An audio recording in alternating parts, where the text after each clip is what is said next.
As a director and as a person, I've always been highly suspicious of authority and rebelled against it to a certain extent. I only love authority when I am the authority, as a director or as a parent, and then I want it followed absolutely. But in all other cases, I want to rebel against it.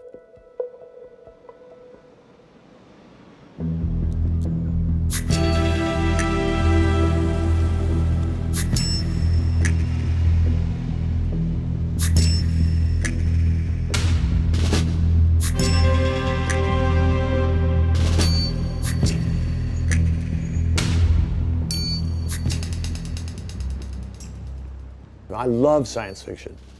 I've loved science fiction books, short stories, and movies, much more than horror. And this is my kind of subject matter. Some point in '86, I came across Ray Nelson's comic book about a guy who realizes that the human race has been hypnotized.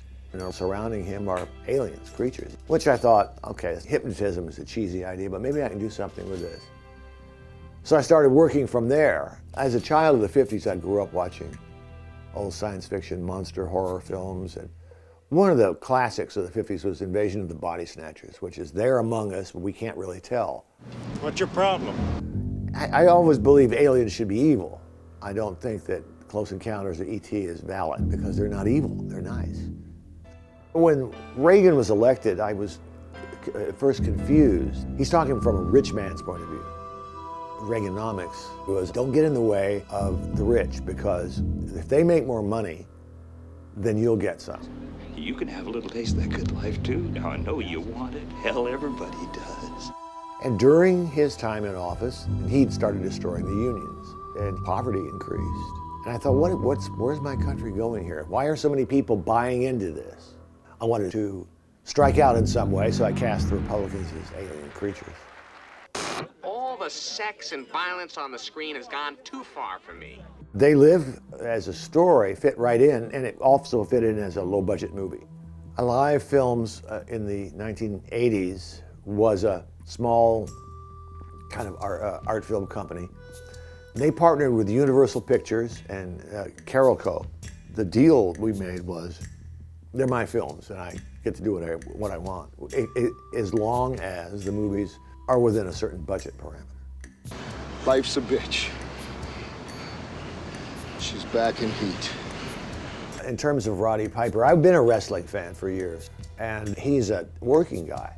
His face, his scars, everything about him, he seemed completely believable. He has a natural instinct for performance, so I didn't really have to get him there, but we talked about certain nuances and certain ideas. Very early on, before I was finishing up the script, Roddy said, look, you know, for these interviews that I do when I wrestle somebody, I have a lot of things that I make up and I say, so here's a bunch of them. And he had written them, scrawled them down, and there it was. I have come here to chew bubblegum and kick ass. And I'm all out of bubblegum. I thought, well, that's a great line. So I put it in there. So I was just a typist. That was his line, completely his line. Take a look.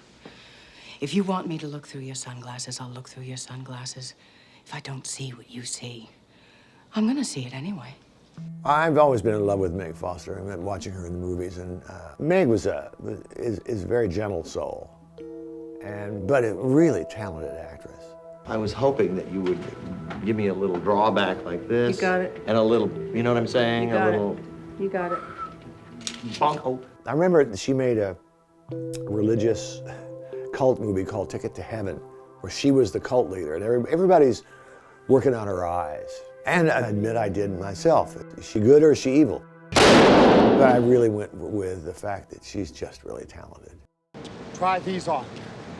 Look, you crazy mother. Put these on. Hey, stay away from me. I'm telling you, you dumb son of a... In terms of casting Keith David, the idea occurred to me when I was writing it. And I thought, oh, he's great, and he'd be great. There was going to be a big fight in the movie, so I wonder if he could handle this. The fight scene came about in the writing stage, but it was after Roddy was cast as the lead. And Roddy's a wrestler, so he fights every night. So I thought, well, we need a fight scene in this damn thing. What I did in the script was, I just wrote, the fight continued with a blank page, the next page, the fight continued. And we'll figure it out later, we'll work on it. So, Jeff Amata was our stunt coordinator. I've worked with him for years. He was also every alien in the film, by the way.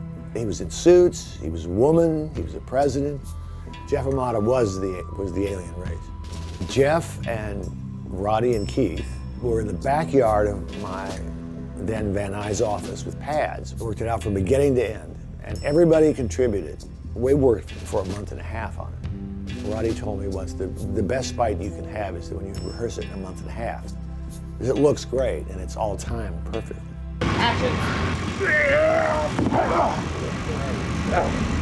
And they were so good, they were making contact, meaning that the fists were hitting flesh. A lot of people said at the time, this is excessive. This fight is excessive, but I loved it. Was there ever any concern when you finished the scene in terms of shortening it? I mean, did anyone... Fuck no. There's one stunt in it where the guy goes out of the window. Stunts scare me a lot, especially high falls, because so much can go wrong.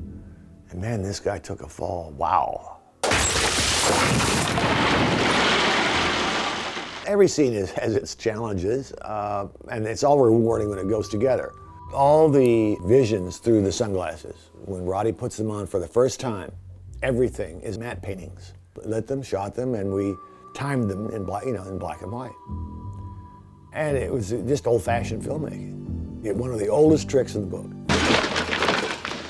I've got one that can see. The special makeup artist was Frank Carasosa. He had worked on Prince of Darkness and did a fine job for me. And the design of the alien faces was actually Sandy King, my now wife, but then the associate producer. And he designed them, partially a mask with these silver balls for eyes. I don't know, I thought it was a neat design. It's kind of a skull face in a way. In terms of the effects and the production design, the biggest issue was the inside of the supermarket. Tried it on location, but we just couldn't cover enough. It wasn't stark enough. So that was our biggest expenditure, was this big set.